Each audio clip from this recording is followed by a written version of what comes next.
So, hey guys, I'm in my office today here at the church, getting ready to do a little filming for Lee's Bible study tonight. And just wanted to get our students' lessons, our student message out to you guys today. And just want to talk to you about some things that are on my mind and sort of just walk through um, this little message I had put together a while back. And so I want to talk to you about slowing down. Say, Michael, goodness gracious, I'm slowed down right now more than I ever have. I'm bored. I'm sitting around. Um, the virus and society and everything that's going on has slowed me down. So, Michael, why do you want me to slow down any more than I'm already slowed down? And that's not what I'm really talking about. I'm thankful that we are at a little bit slower pace. But what I want to encourage you about is don't miss the now because you're so focused on the future. Okay. I continuously through this thing have caught myself focusing on the future. Oh, as soon as this is over and they let us come back to church, I can't wait to see this person or be with the group again. Or as soon as this is over, I cannot wait because I'm going straight. I told somebody today, I said, as soon as this is over, I'm going straight to the beach, and because that's where I want to go. And as soon as this is over, I can't wait. I'm going to hop on a flight and I'm going to be back down in Honduras with some people down there, and all these plans I'm making for the future, and um, I need to be cautious not to miss the day that God's put in front of me. I need to be cautious to not miss out on God's plan for me because I'm too busy making my own plans. Um, so there's a couple things scripture-wise I want to read, and they'll come back together, and we'll make sense of all this in 1 second, okay? So I'm going to read James 4, 13, and I'm probably going to read through 17. So it says, look here, you who say, today or tomorrow we are going to a certain town and will stay there a year. We will do business there and make profit. How do you know what your life will be like tomorrow? Your life is like the morning fog. It's here a little while, then it's gone. What you ought to say is, if the Lord wants us to, we will live and do this or that. Otherwise, you are boasting about your own plans, and all such boasting is evil. Remember, it is a sin to know what you ought to do and then not do it. And so, man, that scripture really just talks about what we were just talking about. I mean, don't make plans for the future. Ask God where He wants you to be working and where He's got you going. And, one of my favorite pieces, I'm looking back at this verse, is how do you know what your life will be like tomorrow? Well, honestly, none of us know what our life will be like tomorrow.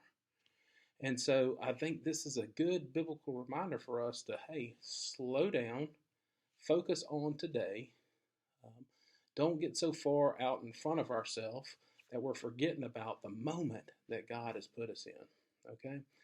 The other thing I want to talk to you about is how are we using this time, this moment that God's put us in? So the reality is most of us are around unbelievers every day. Now, are we around them with this quarantine and social distancing going on? No, we're not physically around them, but we are on social media. We are communicating. We're commenting on posts. We're Snapchatting them. We are, most of you are on Facebook. Some of you are on Facebook. Most of you are on Instagram. You are around people that you have influence over. But sadly, often we don't even think about the opportunities God gives us to touch their lives. We don't think, hey, this phone call that I'm on with this person, this text message, this Snapchat, whatever, is an opportunity for me to share God with somebody. Part of that is because we're nervous and fearful. We talked about that last week. But then part of it is because we're so busy doing our own thing. We're so absorbed in ourselves, even in this time where it's like a slow period in our life. Sometimes the stress of the situation we're in keeps us from sharing. And sometimes we just hardly notice other people. We hardly notice their the condition they're in. Sometimes we hardly notice that they're even around unless maybe they're bugging us. There's always that person in life that sort of bugs us, and sometimes we forget about people that God has placed in our path simply because we're self-absorbed in ourselves. I want to talk to you about Paul. And Paul was really aware of the mission that he was on to reach other people around him. We see it all throughout the Bible. He really saw every interaction as an open door to represent Christ to people. So I ask you this question, and if you want to pop it in a comment, that'd be awesome. But who do you know that is a person that always shares the gospel? They always find a way to lead others back to Christ in their conversation. Paul was convinced that every word, his attitude, everything could make a difference in someone's life. Do you think that? Do you think that everything that you do could make a difference in someone's life? I would bet most of us would say no. The reality is, it could. It could. I want to read one more scripture, and then we'll talk through that and be done. It's Colossians 4, 5 and 6. It says, "Live wisely among those who are not believers, and make the most of every opportunity.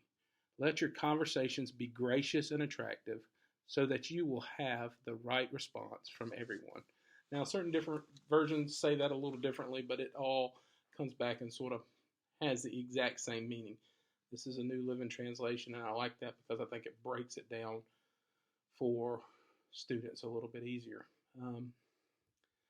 But the Bible calls us to be salt and light in this world. That's not exactly what the Scripture's saying, but it's sort of mimicking that.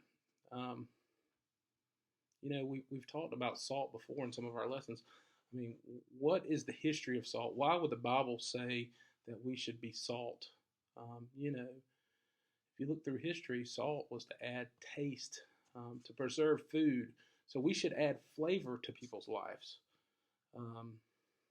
Often, as Christians, we're stereotyped as straight-laced or sad, or that person, maybe that's a little boring or dull. But that's not what the Bible is telling us. The Bible is saying we should be creative, optimistic. We should have compassion. We should be alive. We should have a spunk for God. Not just during these times, but all the time. When we're stuck at home, we should have that same spunk. I'm going to use that word a lot because I really like it today. But when we're get back at school, we should still be spunky for God. We should have this passion to add flavor and taste to the world around us.